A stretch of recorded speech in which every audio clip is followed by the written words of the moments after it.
asking for, take a look at it, give us your edits.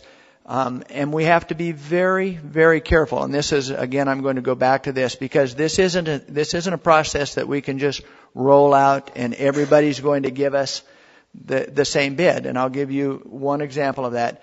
When we did the original competitive bid at the Bureau of State Audits for the contractor for our public relations, we worked for about a week and a half, and we thought that we had a very, very tight scope of work. And we sent it out, and it just came back all over the boards. I mean, we really couldn't make a basis of comparison because we hadn't been careful enough in structuring how individuals should give us back their information. So we had people who were giving us an hourly rate. We had people who were giving us the big picture.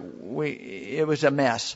And so we had to relet that RFP to make sure that we got groups that we could compare. Now, in that case, the second time it came out, Ogilvy International was a clear winner, and by a good comparison. But that's the danger of going too quickly on letting that contract. And I'll just give you the adage, you never have enough time to do it the first time, but you've always got enough time to do it second. Well, we don't. So we have to make sure that the first time we let this, that if we went that route, that we got it back. Adding that in, can we go out to RFP and get it back in time? It would be close.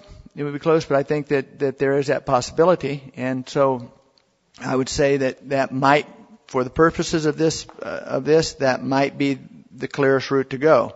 Now let me step back on the outreach function, because that's first in the line of what we're doing.